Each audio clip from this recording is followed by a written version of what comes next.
Hi everyone, మనం మన పాఠశాలలో 9th క్లాస్లో ఫస్ట్ సైన్స్ సబ్జెక్ట్లో సెకండ్ చాప్టర్ మోషన్ అనే లెసన్ గురించి చెప్పుకుంటున్నాం కదా. ఆ లెసన్లో ఇంతకుముందు వీడియోలో మనం ఇక్కడ వరకు చెప్పుకున్నాం కదా. నెక్స్ట్ ఇక్కడ నుంచి మనం కంటిన్యూషన్ చేస్తున్నాం. ఓకే, ఫస్ట్ సెకండ్ యాక్టివిటీ 2లో డ్రాయింగ్ డిస్ప్లేస్మెంట్ వెక్టార్స్ అని ఉంది. డిస్ప్లేస్మెంట్ వెక్టార్ అంటే ఏంటి? డిస్ప్లేస్మెంట్ అంటే మనకి వెంటనే డిస్టెన్స్ అనే పదం గుర్తొస్తూ ఉంటుంది. డిస్టెన్స్ డిస్ప్లేస్మెంట్ మనం ఎలా చెప్పుకుంటాం? ఫర్ ఎగ్జాంపుల్ 2 పాయింట్స్ ఉన్నాయనుకోండి. దీంట్లో ఇక్కడ నుంచి ఇక్కడికి వెళ్దాం అనుకోండి, స్ట్రైట్ లైన్. ఓకే, ఇక్కడ 2 పాయింట్స్ ఉన్నాయి కదా. ఇది సపోజ్ విజయవాడ, నెక్స్ట్ విజయవాడ నుంచి హైదరాబాద్ అనుకోండి ఫర్ ఎగ్జాంపుల్. ఓకే, ఈ Vijayawada to Hyderabad straight route ఉంటే అది చాలా తక్కువ టైంలో వెళ్ళిపోతాం కదా. సో తక్కువ టైంలో the shortest distance between the 2 places, లేకపోతే the shortest distance between the 2 bodies అనుకో, దాన్ని మనం డిస్ప్లేస్మెంట్ అంటామని చెప్పుకున్నాం కదా. అలానే డిస్ప్లేస్మెంట్కి ఓన్లీ సింగిల్ డైరెక్షన్లోనే ఉంటుంది. ఓకే, సో ఇది ప్రయాణించే దూరంతో పాటు ఒక పర్టికులర్ డైరెక్షన్తో ఉంటుంది కాబట్టి డిస్ప్లేస్మెంట్ని మనం బోత్ మ్యాగ్నిట్యూడ్ అండ్ డైరెక్షన్ ఉంటే ఏమనుకుంటాం? సదిశ రాశి, దాన్ని మనం వెక్టార్ క్వాంటిటీ అని చెప్పుకుంటాం అన్నమాట. ఓకే, అలానే సపోజ్ విజయవాడ టు హైదరాబాద్ అని అనుకోండి, ఇట్లా వెళ్దాం, లేకపోతే ఇదంతా తిరిగి ఏదేదో ఊర్ల మీద అంతా తిరిగి ఇట్లా వెళ్ళాం అనుకోండి, అప్పుడేమంటాం? ఇది the largest distance between the 2 bodies. అలానే దీనికి ఒక పర్టికులర్ డైరెక్షన్ ఉంది. ఇక్కడ ఈ డైరెక్షన్ ఉంది, ఇక్కడ డౌన్వర్డ్ డైరెక్షన్లో ఉంది, ఇక్కడ ఈస్ట్ డైరెక్షన్లో ఉంది, ఇక్కడ నార్త్ సైడ్ డైరెక్షన్ ఉంది, నెక్స్ట్ అట్లా ఇటు సౌత్ సైడ్ డైరెక్షన్లో ఉంది. ఆ పర్టికులర్ డైరెక్షన్ అనేది ఉండదన్నమాట. ఓకే, ఈస్ట్, వెస్ట్, నార్త్, సౌత్గా చూస్తాం కదా మనం. సో ఆ పర్టికులర్ డైరెక్షన్లో ఒకటి ఇటువైపు ఉంది, ఒకటి ఇటువైపు ఉంది, ఒకటి ఇటువైపు ఉంది, ఒకటి ఇటువైపు ఉంది, లేదా ఒకటి ఇటువైపు ఉంది. So particular direction and distance అనేది ఉండదన్నమాట. సో ప్రయాణించే దూరం అయితే ఉంటుంది కానీ ఆ పర్టికులర్ డైరెక్షన్ లేదు కాబట్టి అది సరాసరి స్క్వేర్. దీని largest distance between the 2 point largest path between the 2 places or 2 bodies అయితే దాన్ని మనం డిస్టెన్స్ అని చెప్పి అంటూ ఉంటాం. డిస్టెన్స్. ఓకే, డిస్టెన్స్కి సరైన డైరెక్షన్ ఉండదు కానీ మ్యాగ్నిట్యూడ్ ఉంది. So distance have only magnitude but not particular direction కాబట్టి డిస్టెన్స్ అనేది అది సరాసరి స్కేలార్ క్వాంటిటీ. ఓకే, సో మనం ఓన్లీ ఇక్కడ దేని గురించి చెప్పుకుంటున్నాం? డిస్ప్లేస్మెంట్ గురించి చెప్పుకుంటున్నాం. అదేంటి? Drawing displacement vector. ఓకే, వెక్టార్ని మనం ఎలా మెజర్ చేస్తాం? ఇది వెక్టార్గా మెజర్ చేస్తాం. ఈ టైల్ పార్ట్ ఏమో అది ప్రయాణించే దూరం మ్యాగ్నిట్యూడ్గా ఉపయోగపడితే, ఈ యారో మార్క్ ఏమో అది ట్రావెల్ అయ్యే డైరెక్షన్ని ఇండికేట్ చేస్తుంది. సో ఇది ఇస్ వెక్టార్. మనం ఇప్పుడు డిస్ప్లేస్మెంట్ వెక్టార్ రాయాలి. డిస్ప్లేస్మెంట్ వెక్టార్ రాయాలంటే ఇప్పుడు అదే కదా, డిస్ప్లేస్మెంట్ వెక్టార్. సో ఇక్కడ మనం డిస్ప్లేస్మెంట్ వెక్టార్ ఆల్రెడీ రాసేసాం కదా. ఓకే, డిస్ప్లేస్మెంట్ వెక్టార్ని మనం ఇక్కడ ఈ పార్ట్లో చూపించాం. అలానే డిస్ప్లేస్మెంట్ వెక్టార్ ఎడ్జ్ వరకు ఉంటుందన్నమాట. ఫర్ ఎగ్జాంపుల్ ఇదొక ఆబ్జెక్టు, ఇదొక ఆబ్జెక్ట్, ఇక్కడ ఒక ఆబ్జెక్ట్. ఓకే, సో ఈ 3 ఆబ్జెక్ట్స్ని రీచ్ అవ్వాలి. అలానే ఇక్కడ ఒక ఆబ్జెక్ట్, ఇది ఏ, బి, సి అనుకుందాం. అలానే ఇక్కడ కూడా ఏ, బి, సి అనే 3 ఆబ్జెక్ట్స్ తీసుకున్నాం. డిస్ప్లేస్మెంట్ అంటే shortest distance between the 2 points. Okay, so ఇదనేది డిస్ప్లేస్మెంట్ వెక్టార్, ఇదనేది డిస్ప్లేస్మెంట్ వెక్టార్. ఓకే, నెక్స్ట్ అలానే ఇలా గీసాం అనుకోండి, అలానే ఇట్లా గీసాం అనుకోండి, ఒక పర్టికులర్ డైరెక్షన్ అనేది ఉందా? దీనికి లేదు. నార్త్ సైడ్ ఉంది, సౌత్ సైడ్ ఉంది, ఈస్ట్ సైడ్ ఉంది, అట్లా ఉంది. సో ఈ డిస్ప్లేస్మెంట్ వెక్టార్ అవుతుందా? నెంబర్ ఆఫ్ డైరెక్షన్స్ ఉన్నాయి కదా, అవ్వదు. ఓకే, సో ఇది డిస్ప్లేస్మెంట్ వెక్టార్. మనం ఇప్పుడు డ్రా డిస్ప్లేస్మెంట్ వెక్టార్ అంటే మనం గీసామా లేదా? సో అలా ఇక్కడ ఇంకో రకంగా ఎగ్జాంపుల్ ఫిగర్ 6A అండ్ 6Bలో చూసినట్లయితే ఇది డిస్ప్లేస్మెంట్ వెక్టార్. A to Bకి డిస్ప్లేస్మెంట్ వెక్టార్. ఇది డిస్టెన్స్ అనమాట. Okay, a car move along different paths as shown in figure 6a and 6b. The point A and B are the initial and final positions of a car. ఒక car ఏ point నుంచి B ప్లేస్కి మనకి move అవుతూ ఉంది. అది figure 6aలో చూపించినట్టు, figure 6bలో చూపించినట్టు ఏ to B పాయింట్స్కి car అనేది మూవ్ అవుతుంది, ట్రావెల్ అవుతుంది. అయితే draw the displacement vector for the 2 situations. ఈ 2 సిచ్యువేషన్స్కి డిస్ప్లేస్మెంట్ వెక్టర్ కనుక రాయాలంటే డిస్ప్లేస్మెంట్ వెక్టర్ స్ట్రైట్ డైరెక్షన్లో ఉంటుంది కాబట్టి shortest distance between the 2 points కాబట్టి ఇది డిస్ప్లేస్మెంట్ వెక్టర్. ఈ రెండింటిలో మీరు చెప్పండి, ఇది డిస్ప్లేస్మెంట్ వెక్టర్, ఇది displacement వెక్టరా?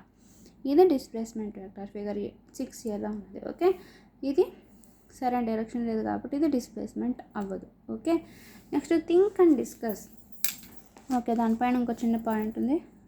Generally the distance covered and displacement are time dependent quantity.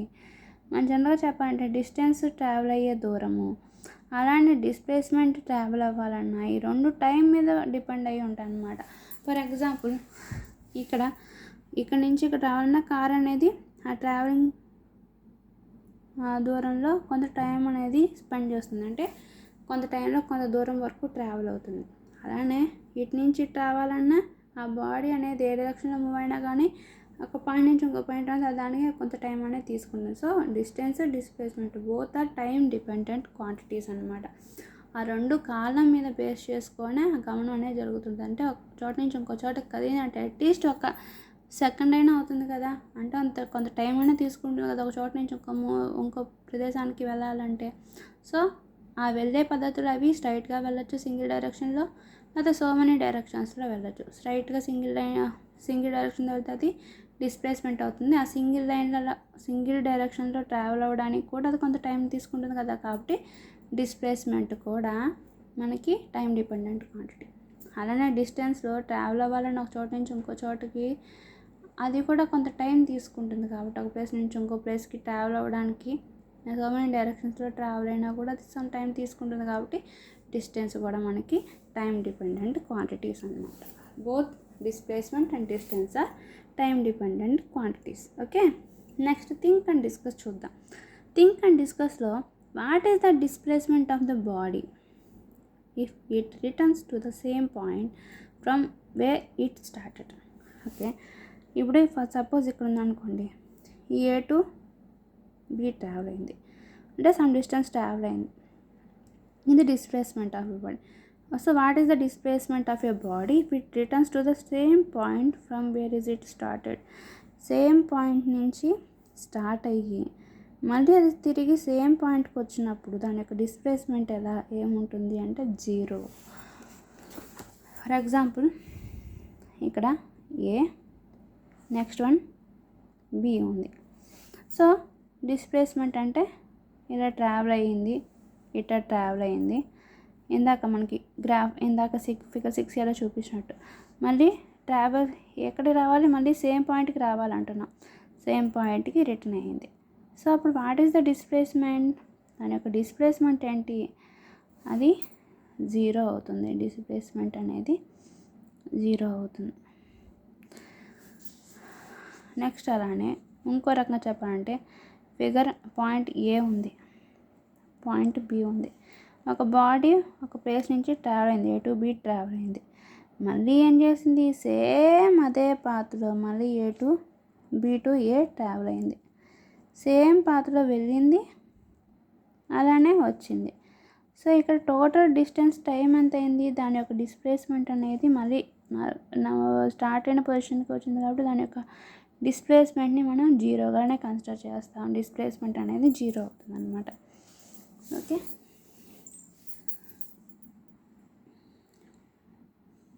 మీకు ఎలా ఎగ్జాంపుల్గా చెప్పాలి, డిస్ప్లేస్మెంట్ 0కి ఎలా కన్సిడర్ చేస్తున్నారు అని ఎలా చెప్తాము.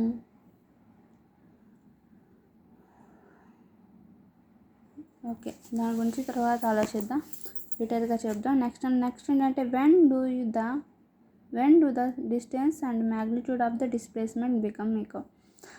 When do the distance and magnitude of displacement becomes equal. ఎప్పుడు ఆ distance the magnitude of displacement అనేది ఈక్వల్ అవుతుంది. రెండు సేమ్ పాత్రలో ఉన్నప్పుడు, ఓకే, రెండు సేమ్ పాత్ర ఉన్నప్పుడు ఆ బాడీ యొక్క డిస్టెన్స్ అలానే ఆ డిస్ప్లేస్మెంట్ ప్రయాణం చేస్తున్న దూరం రెండు సేమ్గానే ఉంటాయి అన్నమాట. అప్పుడు ఆ రెండు ఈక్వల్ అవుతాయి. Okay, next average speed and average velocity గురించి చెప్పుకుందాం. Okay, A train named Godavari express average speed and average velocity. First of all average speed అంటే ఏంటి? స్పీడ్ని మనం నెంబర్ ఆఫ్ డైరెక్షన్స్తో ట్రావెల్ అయ్యే బాడీ గురించి మాట్లాడదాం. అంటే డిస్టెన్స్లో చేంజెస్ రావాలి.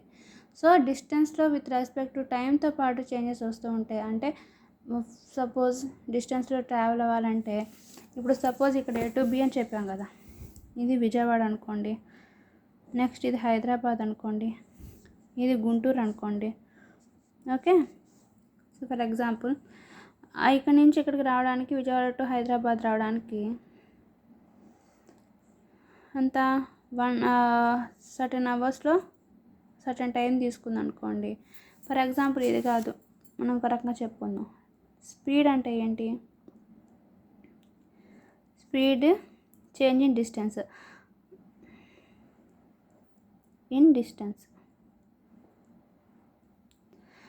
డిస్టెన్స్ అంటే నెంబర్ ఆఫ్ డైరెక్షన్స్తో బాడీ మూవ్ అవుతూ ఉండాలి. చేంజ్ ఇన్ డిస్టెన్స్ అంటే డిస్టెన్స్ దేంతో చేంజ్ అవుతుంది? With respect to time. కాబట్టి changing distance by time. Okay, దాన్ని మనం స్పీడ్గా క్యాలిక్యులేట్ చేసుకుంటున్నాం. ఇక్కడ ఏమన్నా యావరేజ్ స్పీడ్ అంటే ఏంటి? యావరేజ్ వెలాసిటీ అంటే ఏంటి? యావరేజ్ స్పీడ్ అంటే the total distance changing in time taken. ఇప్పుడు ఫర్ ఎగ్జాంపుల్ ఈ పాయింట్ నుంచి ఈ పాయింట్కి ట్రావెల్ అవ్వాలి, ఇట్లా ట్రావెల్ అయింది అనుకోండి. ఇది 1 hour టైం అనుకోండి, ఇది 1 hour టైం. సో 1 hour టైంలో ఈ బాడీ ఎంత డిస్టెన్స్? 30 kilometers ట్రావెల్ అయితే పర్ అవర్. నెక్స్ట్ 1 hourలో 20 kilometers per hour ట్రావెల్ అయింది. ఓకే, 20 kilometers ట్రావెల్ అయింది. సో స్పీడ్ అంటే ఏమని చెప్తాం? చేంజింగ్ డిస్టెన్స్ బై టైం అని చెప్తాం. 30/1 అంటే 30 kilometers per hour అవుతుంది అనమాట స్పీడ్. సో ఇక్కడ నుంచి ఇక్కడ స్పీడ్ చెప్పాలంటే speed of the travelling body అంటే 30 kilometers అంటే డిస్టెన్స్ కదా, డిస్టెన్స్ బై టైం కదా, టైం అంతా 1 hour. అంటే ఇక్కడ స్పీడ్ వచ్చేసి 30 units కదా, km/h అవుతుంది. ఇప్పుడు మనం అడిగింది ఏంటి? యావరేజ్ స్పీడ్ అడిగాం. యావరేజ్ అంటే సమ్ ఆఫ్ ద స్పీడ్స్. ఈ స్పీడ్ ఎంత టైంలో ఆ స్పీడ్ అన్నిటిని ఎడిషన్ చేసి డివైడెడ్ బై చేయాలి. ఎన్ని ఉన్నాయని అది 1 2 కాబట్టి 2 వేయాలి. అప్పుడంతా 50 km/2 అంటే అంతా 25 km/h. అది యావరేజ్ స్పీడ్ అవుతుంది అనమాట. సో ఇక్కడ యావరేజ్ స్పీడ్కి ఏంటి? టోటల్ డిస్టెన్స్ అంటే మనం ఎడిషన్ చేస్తున్నాం, total distance by time. So total distance ఇక్కడ 30 + 20 ఎంత? టోటల్ డిస్టెన్స్ 30 km + 20 kilometers ఎంత టైంలో వెళ్ళింది? 2 hours టైంలో వెళ్ళింది. అంటే 50 kilometers / 2 hours. ఇప్పుడు 25 ఇక్కడ కిలోమీటర్స్ ఉంటాయి. సో యూనిట్స్ని డినోట్ చేస్తే 25 km/h అనేది యావరేజ్ స్పీడ్ అవుతుంది. ఓకే, యావరేజ్ స్పీడ్ అవుతుంది. ఓకే, నా హ్యాండ్ రైటింగ్ నీట్గా లేదు. సో అలానే మనం ఇప్పుడు ఏమనుకుంటున్నాం, ఇలానే సేమ్ ఇదే మెథడ్లో మనకి ఇక్కడ యావరేజ్ స్పీడ్ గురించి మనకి చెప్పారనమాట. ఎక్కడ? The train named Godavari express starts at 5 PM from Visakhapatnam and reaches the Hyderabad at 5 AM the next day as shown in figure. Godavari express ఇక్కడ విశాఖపట్నంలో ఆ సాయంత్రం 5 గంటలకు కనుక స్టార్ట్ అయితే నెక్స్ట్ హైదరాబాద్ రావడానికి, విజయవాడ మీదుగా హైదరాబాద్ రావడానికి నెక్స్ట్ మరుసటి రోజు ఉదయం పూట 5 గంటలు అవుతుందన్నమాట. అంటే ఒక పూట అంతా మనం ట్రైన్లో గడపాలంటే ఈవినింగ్ 5కి ఎక్కితే మార్నింగ్ తెల్లవారుజామున 5ంటికి హైదరాబాద్లో ఉంటాం అనమాట గోదావరి ఎక్స్ప్రెస్లో. అయితే what is the distance or draw displacement vector from the Visakhapatnam to Hyderabad. Visakhapatnam to Vijayawada. అయితే మీరు and Vijayawada to Hyderabad and from Visakhapatnam to Hyderabad. అయితే ఇక్కడ 3 పాయింట్స్ అయితే మనకి డిస్ప్లేస్మెంట్ వెక్టర్ గీయండి అంటున్నాను అనమాట. ఇది అడ్డుదిడ్డంగా ఉంది కాబట్టి ఇది డిస్టెన్స్ వెక్టర్. డిస్ప్లేస్మెంట్ అంటే విశాఖపట్నం టు వైజాగ్ ఇట్లా straight line, Vijayawada straight line, Vijayawada నుంచి హైదరాబాద్ ఇట్లా స్ట్రైట్ లైన్, హైదరాబాద్ నుంచి మళ్ళీ విశాఖపట్నం ఇట్లా స్ట్రైట్ లైన్. అది డిస్ప్లేస్మెంట్ వెక్టర్ అవుతుంది. ఓకే, ఫర్ ఎగ్జాంపుల్ ఇది వైజాగ్, ఓకే, విశాఖపట్నం విఎస్ అని రాస్తున్నా సపోజ్. ఓకే, విశాఖపట్నం. నెక్స్ట్ ఇక్కడ విజయవాడ విజయ అని రాస్తున్నా. ఇక్కడ హెచ్వైడి హైదరాబాద్ అని రాస్తున్నా. ఓకే, మనకి అక్కడ బొమ్మలు ఎలా ఇచ్చారు, ఇట్లా ఇచ్చారు అంతేనా, ఇట్లా. మళ్ళీ ఇక్కడ నుంచి ఎలా ఇచ్చారు, ఇట్లా వచ్చి ఇట్లా ఇచ్చాడు అంతేనా, డయాగ్రామ్లో చూపించినట్టు. ఇది నెంబర్ ఆఫ్ డైరెక్షన్స్తో ఆసిలేట్ అవుతూ ట్రావెల్ అవుతుంది. ఇది డిస్టెన్స్ వెక్టర్. వీటికి డిస్ప్లేస్మెంట్ వెక్టర్ రాయమంటే ఎట్లా రాస్తాం? విశాఖపట్నం టు విజయవాడ ఇది displacement vector, Visakhapatnam to Hyderabad displacement vector, Hyderabad to Visakhapatnam మళ్ళీ డిస్ప్లేస్మెంట్ వెక్టర్. ఇలా డిస్ప్లేస్మెంట్ వెక్టర్ మనం రాసుకుంటాం. Okay, so draw the displacement from Visakhapatnam to Vijayawada రాసామా, డిస్ప్లేస్మెంట్ వెక్టర్ రాసామా విశాఖపట్నం టు విజయవాడ. అలానే విజయవాడ టు హైదరాబాద్ రాసామా, Vijayawada to Hyderabad displacement vector రాసామా. అలానే హైదరాబాద్ టు విశాఖపట్నం అని డిస్ప్లేస్మెంట్ వెక్టర్ రాసాం. Okay, the distance of the entire trip from Visakhapatnam to Hyderabad be 720 kilometres. So entire trip Visakhapatnam నుంచి ఇట్లా హైదరాబాద్ రావడానికి ఎంటైర్ ట్రిప్ మొత్తం ఎంత టైం తీసుకుంటుందంట, Visakhapatnam to Hyderabad entire trip మొత్తం ఎంత 720 కిలోమీటర్స్ టైం తీసుకుంటుంది అనమాట. 720 కిలోమీటర్స్ టైం తీసుకుంటుంది. అంత డిస్టెన్స్ ఉంటుంది అనమాట, టైం కాదు, అంత డిస్టెన్స్ ఉంటుంది. ఆ టోటల్ ఎంత విజయవాడ టు విశాఖపట్నం టు హైదరాబాద్ రావడానికి 720 కిలోమీటర్స్ అయితే టోటల్ డిస్టెన్స్. అది ఎంత టైం తీసుకుంటుంది మొత్తం? ఈవినింగ్ ఇక్కడ విశాఖపట్నంలో 5 PM, ఈవినింగ్ 5కి ఉంటే హైదరాబాద్లో మార్నింగ్ 5 AMకి ఉంటాం. అంటే పూర్తిగా 12 అవర్స్ ఒక పూట అంతా టైం పడుచుకుంటాం. అంటే టోటల్ ఎంత ట్రిప్ మొత్తం 720 కిలోమీటర్స్ అయితే అది ట్రావెల్ అవడానికి ఎంత టైం తీసుకుంటే పూర్తిగా 12 అవర్స్ టైం తీసుకుంటుంది.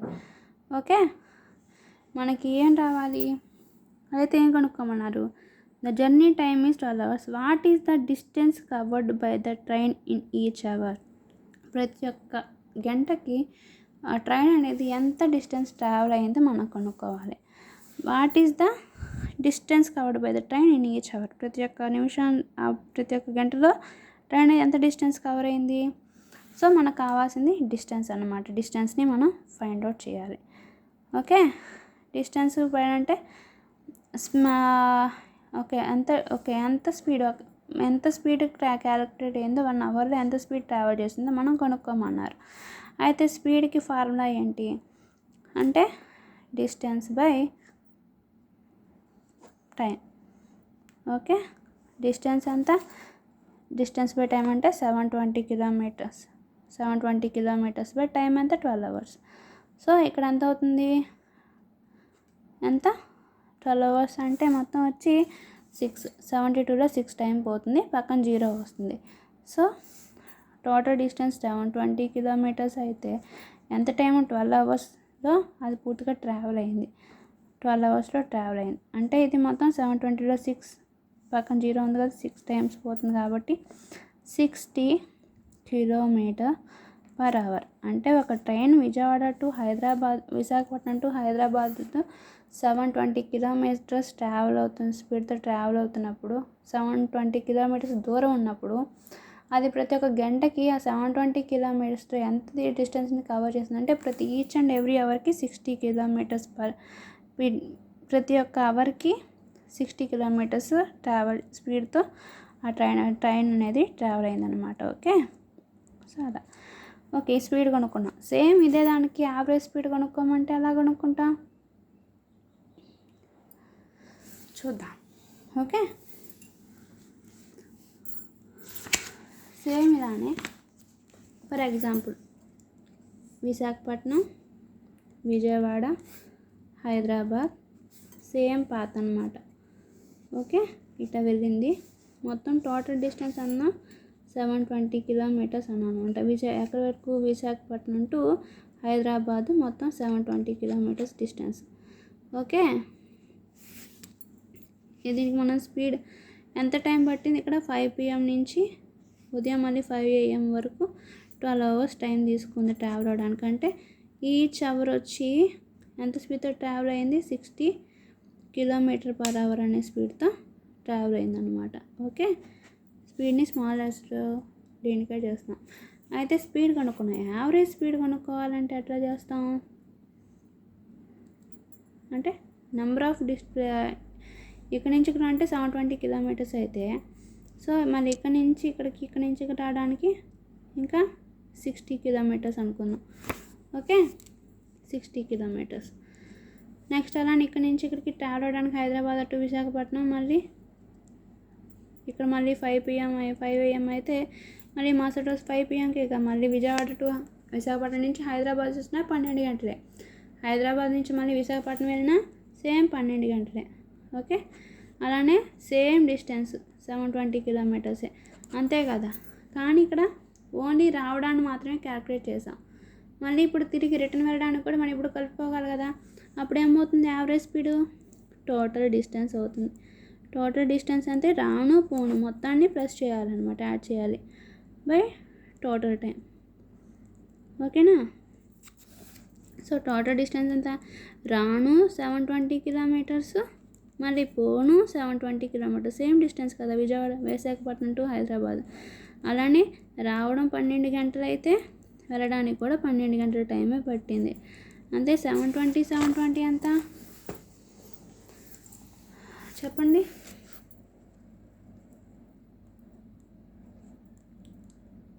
ఓకే, 440 కిలోమీటర్స్ అయితే మొత్తం 12 hours మొత్తం 24 hours. ఓకే, దీన్ని క్యాల్కులేట్ చేస్తే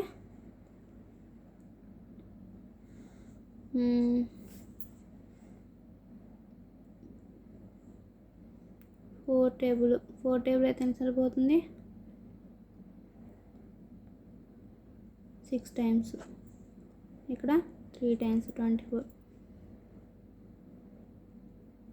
6 times 6 మళ్ళీ 6 అంతే కదా. అప్పుడు మళ్ళీ 60 కిలోమీటర్స్, ఇక్కడ యూనిట్స్ ఉన్నాయి కదా, 60 కిలోమీటర్స్ పర్ అవర్. నాకు టేబుల్ మీద బుక్ లేదు, అందుకని కొంచెం నీ హ్యాండ్ రైటింగ్ నీట్గా రావట్లేదు. సో మొత్తం ఎంత? 60 kilometers per hour. Average speed ఎంత? యావరేజ్ స్పీడ్ వచ్చి